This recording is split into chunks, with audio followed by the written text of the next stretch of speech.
Hello, Assalamu alaikum students. Welcome once again in our maths class, and I hope you all are good and fine. Now we are going to start this class with the topic of Cramer's rule. As you know, guys, in previous class we have solved this exercise by using Matrix method, and now we are going to solve this exercise with the help of Cramer's rule. Alright, तो Cramer's rule बेटा आज की class हम discuss करेंगे. हमारा आज का topic है Cramer's rule. तो Cramer's rule के अकॉर्डिंग हमने 7.5 जो एक्सरसाइज है इसके अंदर 10 क्वेश्चंस हैं, इनको हमने क्रैमर्स रूल के अकॉर्डिंग सॉल्व करना है. ठीक है.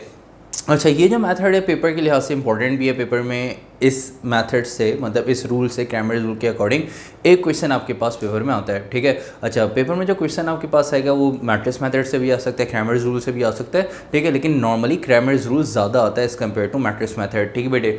तो अब आपने क्या करना है, क्रैमर्स रूल में आप देख सकते हैं कि ये आपके पास 7.5 एक्सरसाइज जो है इसके अंदर आपके पास हर क्वेश्चन में 2 इक्वेशंस गिवन है. ठीक है. तो इन 2 इक्वेशंस को आपस में साइमल्टेनियसली सॉल्व करना है और x और y की वैल्यू फाइंड करनी है. यही काम हमने प्रीवियस क्लास में किया था और x और y की वैल्यू फाइंड की थी बाय यूजिंग मैट्रिक्स मेथड. ठीक है. और आज की क्लास हम क्या करेंगे कि जो आपके पास 10 क्वेश्चन हैं 7.5 एक्सरसाइज के, इसमें आपके पास हर क्वेश्चन में 2 लीनियर इक्वेशंस गिवन है.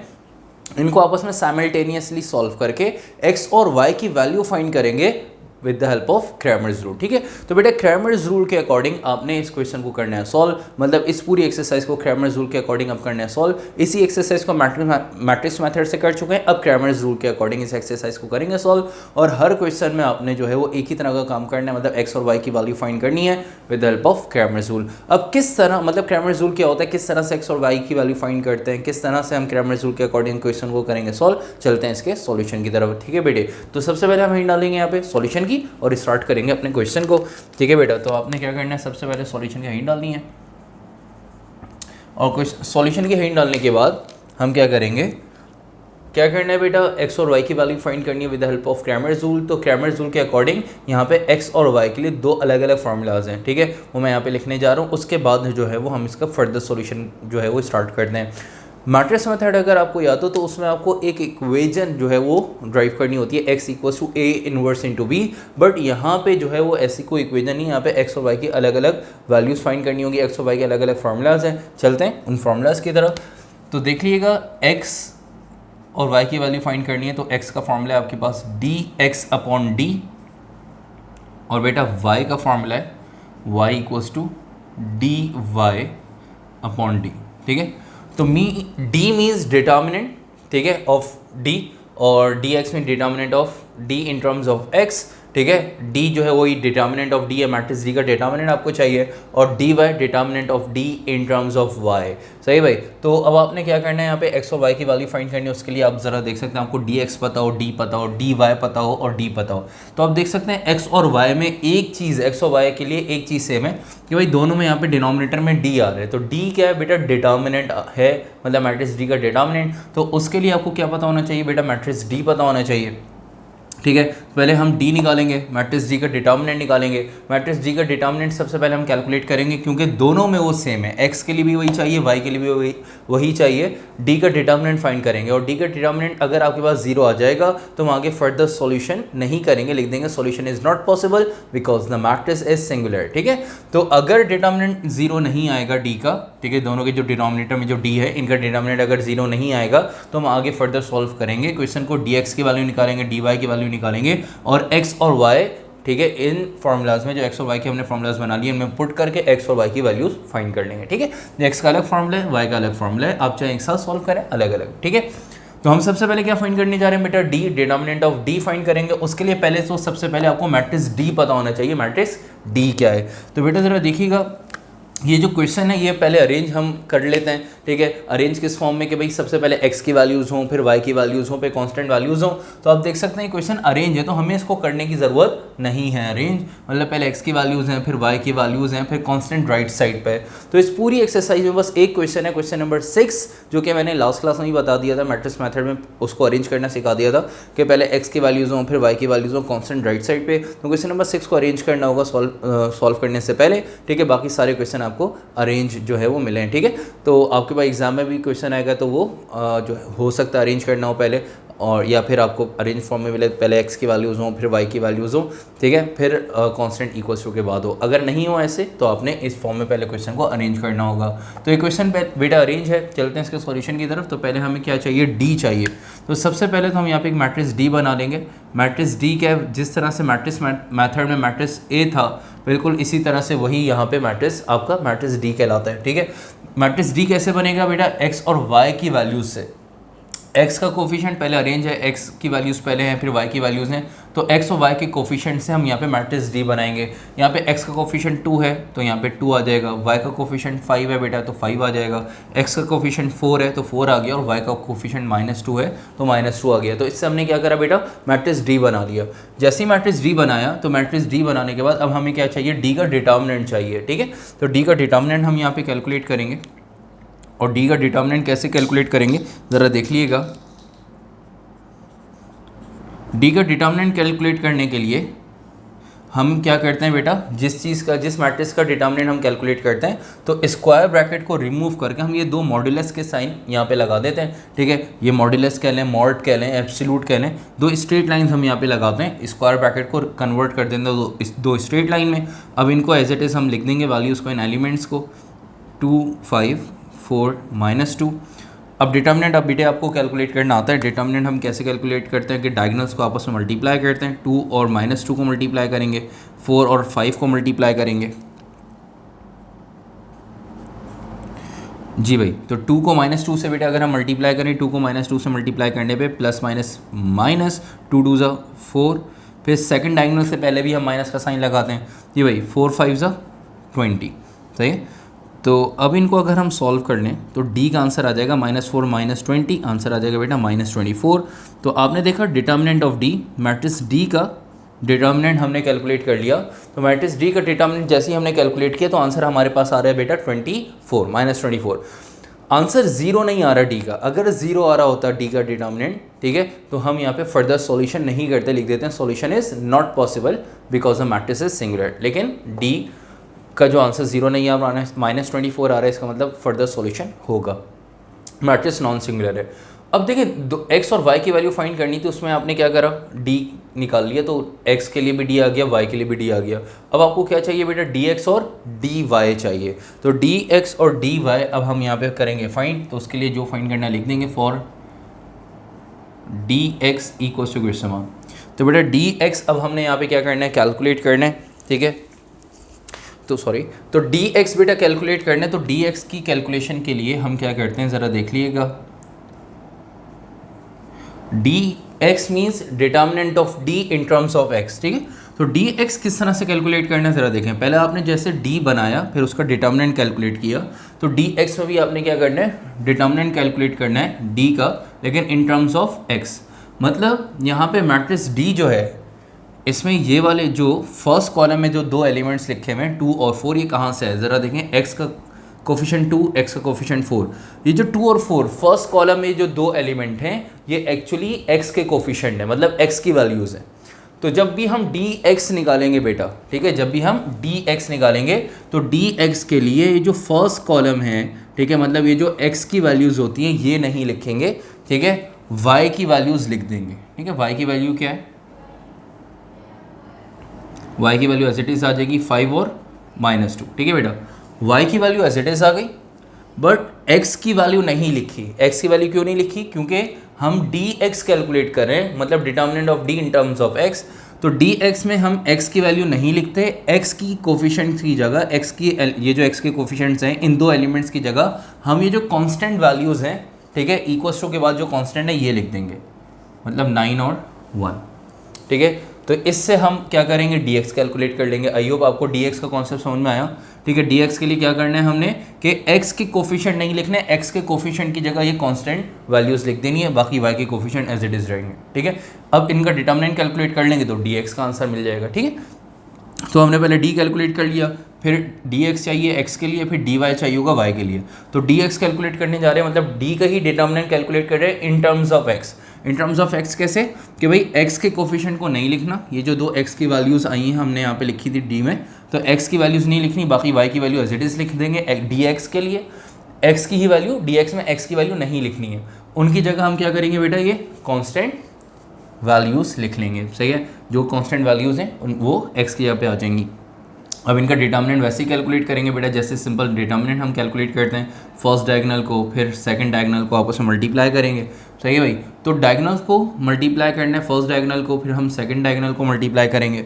तो ज़रा देख लीजिएगा, तो dx कैलकुलेट करने जा रहे हैं, फर्स्ट डायगोनल 9 को -2 से मल्टीप्लाई करना है, प्लस माइनस माइनस 9 2 ज़ा 18, सेकंड डायगोनल से पहले माइनस का साइन, 1 को 5 से मल्टीप्लाई करें, 1 5 ज़ा 5, तो -18 -5, तो dx का आंसर आ जाएगा -23 बेटा। तो हमने क्या कैलकुलेट कर लिया, dx कैलकुलेट कर लिया। तो dx हमने x के लिए कैलकुलेट कर लिया, तो x की दो वैल्यूज़ x फाइंड करना है, तो x के लिए दोनों टर्म्स हमें पता लग गई, dx की वैल्यू भी पता लग गई और d भी पता लग गया। अब dy जो है चाहिए y की वैल्यू कैलकुलेट करने के लिए, तो पहले हम dy कैलकुलेट कर लेते हैं, फिर एक साथ x और y की वैल्यू फाइंड कर लेंगे। तो dy की कैलकुलेशन अब हम करने जा रहे हैं, तो dy की कैलकुलेशन पे थोड़ा सा फोकस करें, ठीक है बेटा। dy किस तरह से कैलकुलेट करेंगे, dy क्या है कि determinant of d in terms of y। अब यहाँ पे dy के लिए हम क्या करेंगे, जब dy कैलकुलेट करेंगे तो dy के लिए, ठीक है, ये जो मैट्रिक्स d है इसके अंदर ये जो दो टर्म्स हैं सेकंड कॉलम की 5 और -2, ये वैल्यूज़ कहाँ से आई हैं, ये y के कोफिशिएंट्स हैं, y का कोफिशिएंट एक 5, y का कोफिशिएंट -2, मतलब ये y की वैल्यूज़ हैं। तो जब भी हम dy कैलकुलेट करेंगे बेटा, तो dy में ये y की वैल्यूज़ नहीं लिखेंगे, x की वैल्यू एज इट इज़ रहने देंगे, x की वैल्यू एज इट इज़ हमने लिख दी, एज इट इज़ रहने दी। तो dy कैलकुलेट करने जा रहे हैं, तो इसमें y के कोफिशिएंट नहीं लिखेंगे, जैसे dx में x का कोफिशिएंट नहीं लिखा है, कांस्टेंट वैल्यूज़ लिख दी x के कोफिशिएंट की जगह, तो dy के लिए बेटा हम y के कोफिशिएंट्स नहीं लिखेंगे, इनकी जगह ये कांस्टेंट वैल्यूज़ आ जाएंगी, मतलब 9 और 1। अब हम डायगोनल्स को आपस में मल्टीप्लाई कर देंगे,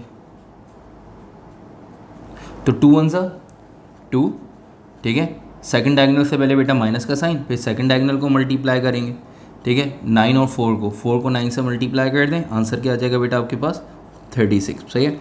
2 - 36, तो dy का आंसर आ जाएगा -34, ठीक है भाई। तो 2 - 36 dy का आंसर आ गया आपके पास -34। तो आपने देखा हमने डिटर्मिनेंट ऑफ d, पहले d का डिटर्मिनेंट कैलकुलेट कर लिया, ठीक है, तो 0 नहीं आ रहा, हमने आगे फर्दर और सॉल्यूशन किया, dx और dy की वैल्यूज़ भी कैलकुलेट कर ली। आई होप यहाँ तक आप लोगों की काफ़ी हद तक कन्फ्यूजन दूर हो चुकी होगी, ठीक है। अब हमने क्या करना है, x और y की वैल्यूज़ पुट करनी है, x और y के फॉर्मूलाज में उनकी वैल्यूज़ पुट करके x और y की वैल्यूज़ कैलकुलेट करनी है, ठीक है बेटा।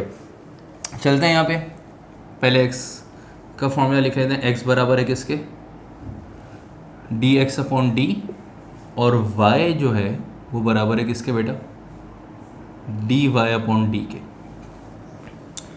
तो x अगर हम निकालें यहाँ पे, तो x = dx से पहले, तो बेटा न्यूमरेटर में dx की जगह dx की वैल्यू आ जाएगी, तो dx क्या आ जाएगा बेटा -23, फिर नीचे d है, तो d की जगह क्या आ जाएगा, d की वैल्यू आपने कैलकुलेट की है -24, तो d की जगह आ जाएगा बेटा -24। अब y की कैलकुलेशन अगर हम देखें, तो dy/d, तो dy की वैल्यू क्या कैलकुलेट किया बेटा हमने -34, और उसके नीचे d, तो d की जगह d की वैल्यू आ जाएगी, d की वैल्यू क्या है बेटा -24, तो d की जगह d की वैल्यू -24। इनको हम सॉल्व कर लेते हैं, ठीक है बेटा। माइनस से माइनस कैंसिल, सही है, यहाँ भी माइनस से माइनस कैंसिल। फर्दर सॉल्यूशन हो रहा है, देखिएगा कि 2 दोनों 2 के टेबल में आते हैं, 2 से कैंसिलेशन कर देंगे, भाई 2 12 से 24 और 2 17 से 34, ठीक है।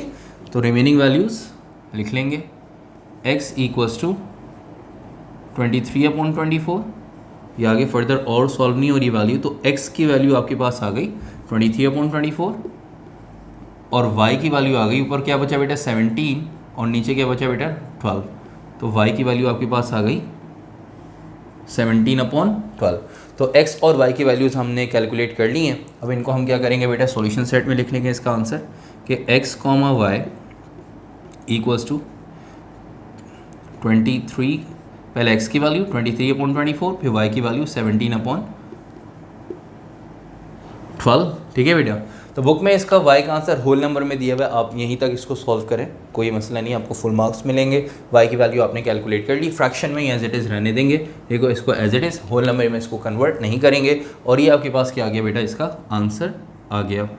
ठीक है, तो हमने क्वेश्चन नंबर 1 सॉल्व कर लिया क्रैमर्स रूल से। आई होप आपको क्रैमर्स रूल का कॉन्सेप्ट समझ में आ गया होगा कि क्रैमर्स रूल क्या है, क्या करते हैं इसके अंदर, एक्स और वाई की वैल्यूज़ जो साइमल्टेनियसली इक्वेशन को सॉल्व करके वेरिएबल की वैल्यूज़ फाइंड करते हैं, किस तरह से फाइंड करते हैं वो हमने फाइंड कर ली। आई होप ये कॉन्सेप्ट आपको क्लियर हो चुका होगा, क्वेश्चन समझ में आ गया होगा।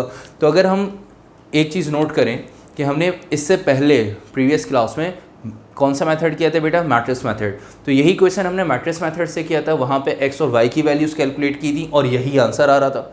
अब आज हमने क्रैमर्स रूल के अकॉर्डिंग क्वेश्चन सॉल्व किया और एक्स और वाई की वैल्यूज़ कैलकुलेट की, यही आंसर आ रहा है। ठीक है बेटे, तो अब जल्दी से इसको कॉपी करें, अगर कॉपी नहीं किया तो अदरवाइज इसका स्क्रीनशॉट ले लें, फिर हम आगे चलते हैं। ठीक है, नेक्स्ट क्वेश्चन की तरफ। अब बेटे आगे फर्दर जितने भी क्वेश्चंस हैं वो सारे इसी मेथड पे, इसी पैटर्न पे सारे सॉल्व होंगे। ठीक है, अब क्या करना है, जल्दी से क्वेश्चन कॉपी करें, इसके बाद हम चलते हैं नेक्स्ट क्वेश्चन पे, क्वेश्चन नंबर 2 की तरफ। क्वेश्चन नंबर 2 सॉल्व करते हैं, फिर आगे चलते हैं और क्वेश्चंस की तरफ। मैं कुछ क्वेश्चंस करवाऊंगा, आप लोगों ने बाकी क्वेश्चंस करने हैं। अगर आप लोग इसके जो है प्रैक्टिस के लिए पूरे 10 क्वेश्चन अगर आप लोग कर लेते हैं तो बहुत ही अच्छी बात है, अदरवाइज 5 to 6 क्वेश्चन भी कर लेंगे तो वो इनफ होगा। ठीक है बेटे, तो चलते हैं नेक्स्ट क्वेश्चन की तरफ।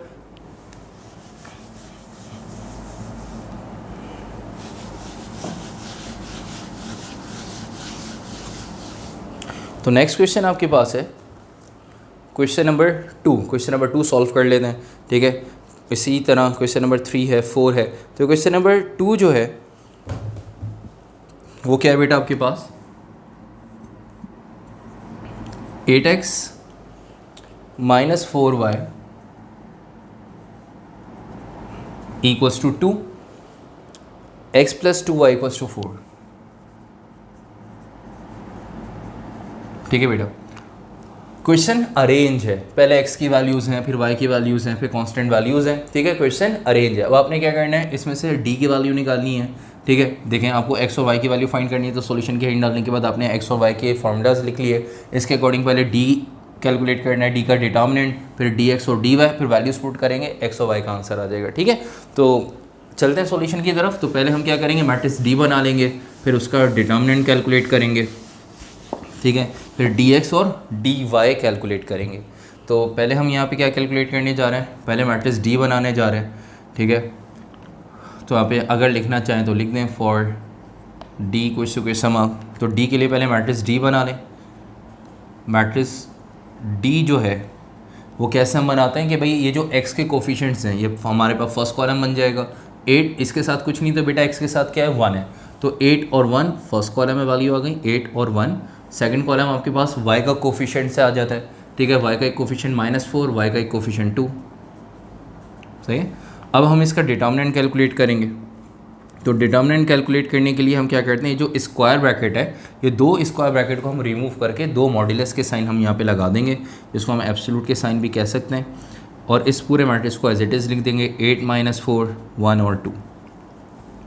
अब क्या करना है बेटा, हमने डायगोनल्स को आपस में मल्टीप्लाई करना है। ठीक है, फर्स्ट डायगोनल, फिर सेकंड डायगोनल। फर्स्ट डायगोनल को मल्टीप्लाई करना है, 8 को 2 से मल्टीप्लाई करें, आंसर आ जाएगा 16। सेकंड डायगोनल को मल्टीप्लाई करने से पहले हम क्या लगाते हैं बेटा, माइनस का साइन, फिर 1 को -4 से मल्टीप्लाई करें, आंसर क्या आ जाएगा, -4। तो उसको हम ब्रैकेट में लिख लेंगे क्योंकि ऑलरेडी पहले से हमारे पास माइनस है। तो d = 16 -4 बेटा एज इट इज़ आ जाएगा, और 16 + 4 क्या आ जाएगा हमारे पास, 20। d का आंसर आ गया 20। जैसे ही d कैलकुलेट कर लिया, अब हमने क्या कैलकुलेट करना है बेटा, dx और dy। ठीक है, तो बेटा कंपैरेटिवली मैट्रिक्स मेथड, ठीक है, कंपैरेटिवली मैट्रिक्स मेथड से क्रैमर्स रूल ज़्यादा आसान है। ठीक है, क्रैमर्स रूल आप देख रहे हैं, इसका जो सॉल्यूशन है, ठीक है, वो बहुत ही ज़्यादा सिंपल है। पहले आपने d कैलकुलेट कर लिया, dx और dy सब एक ही पैटर्न पे क्वेश्चन सॉल्व होंगे। तो अब हम क्या कैलकुलेट करने जा रहे हैं बेटा, dx कैलकुलेट करने जा रहे हैं। ठीक है, तो dx के लिए क्या बताया था, dx के लिए हम डिटर्मिनेंट ऑफ d कैलकुलेट करेंगे इन टर्म्स ऑफ x, और dx के लिए एक चीज़ बताइए कि भाई ये जो x के कोफिशिएंट्स हैं ये नहीं लिखने, y के कोफिशिएंट अपनी जगह पे एज इट इज़ लिख देंगे, 4 और 1, और x के कोफिशिएंट्स की जगह हम ये जो कांस्टेंट होती हैं वैल्यूज़ इक्वल्स टू के बाद ये लिख देंगे, क्या है बेटा, 2 और 4। अब आपने क्या करना है, डायगोनल्स को मल्टीप्लाई, पहले फर्स्ट डायगोनल को फिर ये सेकंड डायगोनल को मल्टीप्लाई करना है। तो बेटा dx 2 को 1 से मल्टीप्लाई करें तो 2 1 2, माइनस का साइन, फिर सेकंड डायगोनल को मल्टीप्लाई करना है, माइनस प्लस माइनस 4 4 16, मतलब -16। तो माइनस में आ रहा था जब भी ब्रैकेट में लिखा, तो dx equals to 2 minus minus plus 16, और 2 + 16 क्या आ जाएगा बेटा, 18। तो dx का आंसर आ गया हमारे पास 18। dx कैलकुलेट कर लिया, अब हम क्या कैलकुलेट करेंगे बेटा, dy। यहाँ पे लिख देंगे for dy equals to question mark. dy की कैलकुलेशन कैसे करेंगे, dy की कैलकुलेशन ऐसे करेंगे कि पहले आपने x के कोफिशिएंट तो लिख देने 8 और 1, बट dy के लिए y के कोफिशिएंट नहीं लिखते, हम क्या करेंगे, y के कोफिशिएंट की जगह एक कांस्टेंट वैल्यूज़ लिख देंगे। क्या है बेटा कांस्टेंट वैल्यूज़, 2 और 4। तो यहाँ पे पहले हम फर्स्ट डायगोनल को मल्टीप्लाई करेंगे dy के लिए, 8 को 4 से मल्टीप्लाई करें तो आंसर क्या आ जाएगा बेटा 32। फिर सेकंड डायगोनल से पहले माइनस का साइन, 1 को 2 से मल्टीप्लाई करें, आंसर क्या आ जाएगा 2। ठीक है, तो dy का आंसर आ जाएगा 32 - 2 30। तो dy आपने कैलकुलेट कर लिया 30। जैसे ही dy कैलकुलेट किया और dx कैलकुलेट कर चुके हैं, d भी कैलकुलेट कर चुके हैं, तो x और y के वैल्यूज़ जो हैं वो हम फाइंड कर लेंगे। ठीक है, तो x और y की वैल्यूज़ हम कैसे फाइंड करेंगे, चलते हैं आगे फर्दर सॉल्यूशन की तरफ।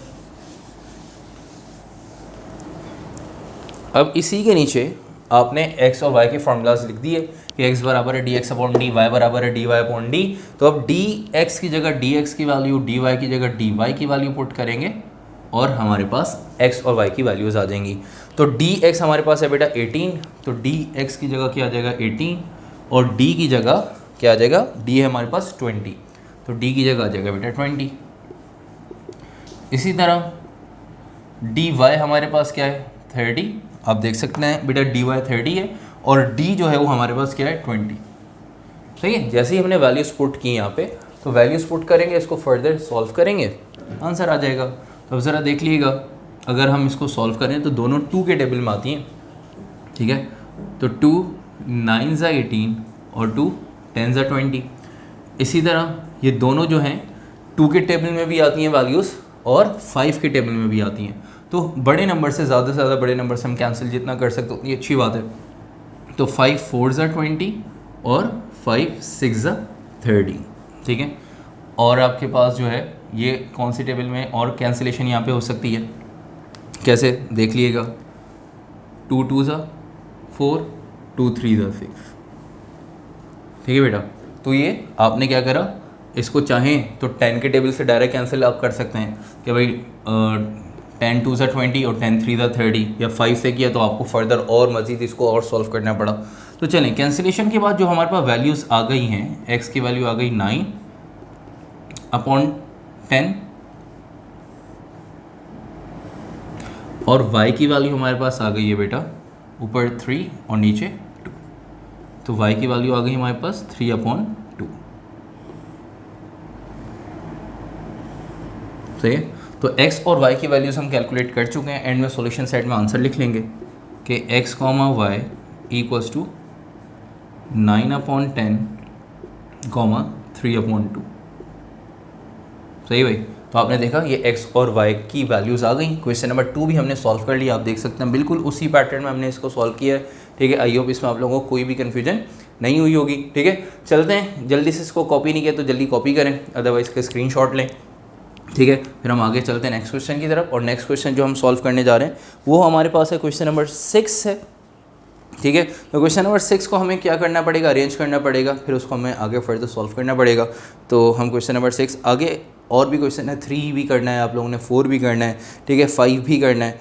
तो 5 जो है वो सॉल्व करेंगे तो इसके अंदर डिटर्मिनेंट 0 आ जाएगा, ठीक है। तो आगे इसका फर्दर सॉल्यूशन पॉसिबल नहीं होगा अगर डी की वैल्यू इसकी क्या आ जाएगी बेटा 0 आ जाएगी क्वेश्चन नंबर 5 में। तो सॉल्व करिएगा, जैसे डी 0 आ जाएगा आगे लिख देंगे सॉल्यूशन इज़ नॉट पॉसिबल। तो क्वेश्चन नंबर 6 जो है वो हम करते हैं सॉल्व।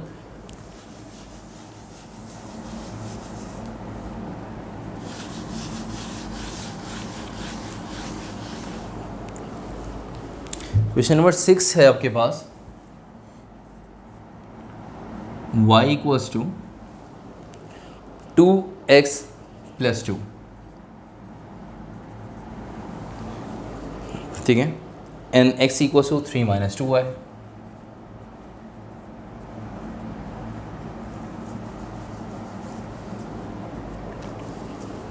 ठीक है बेटा, तो आपने क्वेश्चन नंबर 6 लिखा। तो क्वेश्चन नंबर 6 को अब हमें अरेंज करना पड़ेगा। देखें क्वेश्चन नंबर 6 अरेंज नहीं है, इससे पहले के क्वेश्चंस आप लोगों ने खुद सॉल्व करने हैं। अगर बेटा कहीं कोई कन्फ्यूजन हो तो आप लोग पूछ सकते हैं, ठीक है। आप लोग जो है बेटा आप लोगों को डिस्क्रिप्शन में जो है व्हाट्सएप नंबर, ईमेल एड्रेस जो है वो दिया हुआ है, ठीक है। अगर आप लोगों को किसी भी क्वेश्चन में कोई प्रॉब्लम हो तो आप लोग जो है वो चेक करवा सकते हैं व्हाट्सएप पे या ईमेल करके, ठीक है। अगर किसी क्वेश्चन का सॉल्यूशन चाहिए तब भी आप लोग जो है व्हाट्सएप ईमेल करके उस किसी भी क्वेश्चन का सॉल्यूशन जो कि आपसे नहीं हो पा रहा हो तो वो आप ले सकते हैं, ठीक है। तो हम चलते हैं क्वेश्चन नंबर 6 की तरफ। तो क्वेश्चन नंबर 6 से पहले के क्वेश्चन को ट्राई करने, क्वेश्चन नंबर 6 में सॉल्व करवा रहा हूँ। तो क्वेश्चन नंबर 6 में हमने क्या करना है बेटा, सबसे पहले सॉल्यूशन की हाइट डालनी है और क्वेश्चन को अरेंज करके लिखना है। कैसे कि भाई देखें x की वैल्यू लेफ्ट साइड पे हो, y की वैल्यू लेफ्ट साइड पे हो और राइट साइड पे सिर्फ कांस्टेंट वैल्यूज़ हो। तो ये देखें +2x है, दूसरी तरफ जाके -2x हो जाएगा और ये y पहले से पॉजिटिव है तो +2x, दूसरी तरफ जाके क्या हो जाएगा बेटा -2x, पहले से क्या लिखा हुआ है बेटा y, और राइट साइड पे क्या रह गया, देखें +2x उधर चला गया तो राइट साइड पे सिर्फ 2 रह गया, +2 मतलब 2। y के साथ कोई भी साइन नहीं था तो इसका मतलब प्लस का साइन था। जब +2x दूसरी तरफ गया -2x हो गया तो y से पहले -2x आपने लिखा तो y और 2x के बिटवीन कोई साइन नहीं है तो y पॉजिटिव है, इस वजह से किसका साइन लगा दिया आपने यहाँ पे प्लस का साइन। अब देखिए यहाँ पे सिर्फ 2 बच गया था राइट साइड पे +2, तो हम +2 नहीं लिखते क्योंकि सिर्फ एक ही वैल्यू बची है तो इस वजह से सिर्फ हम क्या लिखेंगे बेटा 2 लिखेंगे, ठीक है। अब सेकंड टर्म, इसको सेकंड इक्वेशन को अरेंज करना है तो x है, x एज इट इज़ लिखा हुआ है, -2 है, दूसरी तरफ जाके क्या हो जाएगा बेटा +2 है और राइट साइड पे क्या रह गया, सिर्फ 3 रह गया। तो आपने देखा हमने क्वेश्चन को कैसे अरेंज किया, पहले x की वैल्यूज़ आ गई, फिर y की वैल्यू आ गई, फिर कांस्टेंट आपके पास आ गया, ठीक है। तो आई होप ये कॉन्सेप्ट आपको समझ में आ गया होगा। अब हम क्या करेंगे, वही पुराना काम कि भाई हमें ये x और y की वैल्यूज़ फाइंड करनी है। तो x का फॉर्मूला क्या है, dx/d, और y का फॉर्मूला क्या है बेटा dy/d। तो पहले हमने क्या करना है, d कैलकुलेट करना है, ठीक है। अगर d का आंसर 0 आ जाता है तो हम आगे सॉल्व नहीं करेंगे, अगर d का आंसर 0 नहीं आएगा तो हम आगे इसको फर्दर सॉल्व करेंगे। तो d जो है मैट्रिक्स d, तो देख लीजिएगा मैट्रिक्स d हम कैसे बनाएंगे, x और y के कोफिशिएंट से। x का कोफिशिएंट -2, x का कोफिशिएंट 1, y का कोफिशिएंट 1, y का कोफिशिएंट +2। d बना लिया आपने मैट्रिक्स d। अब d का डिटर्मिनेंट कैलकुलेट करना है तो हम क्या करेंगे, स्ट्रेट लाइन लगा देंगे दो, जिसको हम क्या कहते हैं मॉड्यूलस या मॉड या एब्सोल्यूट के साइन लगा देंगे, ठीक है। अब आपने मैट्रिक्स के जो एलिमेंट्स हैं उनको यहाँ पे ये मॉड्यूलस के साइन में लिखना है, -2 1 1 और 2, ठीक है, और इनका डिटर्मिनेंट कैलकुलेट करना है। जी भाई -2 को 2 से मल्टीप्लाई करें, माइनस प्लस माइनस 2 2 4, फिर सेकंड डायगोनल से पहले माइनस का साइन 1 1 1, तो d इक्वल्स टू -4 -1 बेटा, माइनस माइनस प्लस 4 + 1 5, और साइन किसकी आएगी माइनस की, मतलब साइन आ गई आपके पास माइनस की और आंसर आ गया 5। तो डिटर्मिनेंट कैलकुलेट कर लिया d का और आंसर आ रहा है -5। अब इसी तरह हमने क्या करना है बेटा, dx कैलकुलेट करना है, dy दोनों को डिवाइड करना है, सॉल्व करना है और आपके पास आंसर आ जाएगा, ठीक है। तो चलते हैं पहले dx कैलकुलेट कर दें, ठीक है, फिर हम dy कैलकुलेट करेंगे, ठीक है, और उसके बाद x और y की वैल्यूज़ कैलकुलेट करेंगे।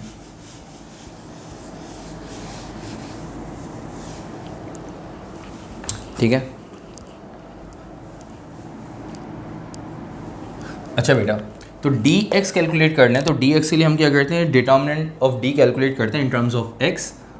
उसके लिए हमने क्या सीखा dx के लिए कि भाई d का ही डिटर्मिनेंट कैलकुलेट करना है, बस x के कोफिशिएंट नहीं लिखने, y के कोफिशिएंट लिख देने, डी एक्स के लिए, और x के कोफिशिएंट की जगह ये कांस्टेंट वैल्यूज़ आ जाएंगी 2 और 3। अब इनका डिटर्मिनेंट कैलकुलेट कर लें, डी एक्स आ जाएगा। तो डी एक्स के लिए क्या करना है, 2 2 4, सेकेंड डायगोनल से पहले माइनस का साइन, 3 1 3 और 4 - 3, तो डी एक्स आपके बहुत ही सिंपल वैल्यू आ गई डी एक्स की, डी एक्स आपके पास आ गया 1। सही है। डी वाई कैलकुलेट करना है बेटा।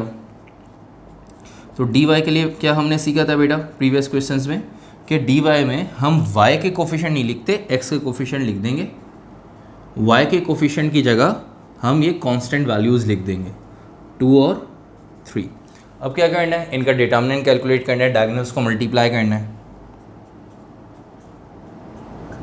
-2 को 3 से, माइनस प्लस माइनस, 2 3 6, फिर सेकंड डायगोनल से पहले माइनस का साइन, 1 2 2, -2 एंड -6 एंड -2 इनको सॉल्व कर लें तो डी वाई आ जाएगा -8। ठीक है भाई, तो डी वाई भी आ गया, डी एक्स भी आ गया, डी भी आ गया। अब एक्स और वाई की वैल्यूज़ जो है वो सॉल्व करनी है, एक्स और वाई की वैल्यूज़ कैलकुलेट करनी है। फॉर्मूलाज हमने लिखे हुए, डी एक्स की जगह डी एक्स की वैल्यू, डी की जगह डी की वैल्यू, इसी तरह डी वाई और डी की जगह उनकी वैल्यूज़ पुट करके एक्स और वाई की वैल्यू फाइंड करनी है। डी एक्स आपके पास 1 है तो डी एक्स की जगह 1 आ जाएगा, और डी हमने कैलकुलेट किया बेटा -5। सही है। इसी तरह डी वाई आपके पास क्या है, डी वाई हमने कैलकुलेट किया -8 और डी हमारे पास है -5। तो यहाँ पे माइनस से माइनस क्या हो जाएगा, कैंसिल, और ये जो -5 के साथ है 1 पॉजिटिव है, तो ये माइनस प्लस माइनस पूरे फ्रैक्शन के साथ एक्चुअली माइनस आ जाएगा। तो x इक्वल्स टू -1/5 और y इक्वल्स टू माइनस से माइनस कैंसिल तो 8/5। तो हमारे पास ये x और y की वैल्यूज़ आ गई हैं। तो अब हम इनको सॉल्यूशन सेट में लिख लेंगे कि x, y equals to -1/5 and 8/5। सही भाई।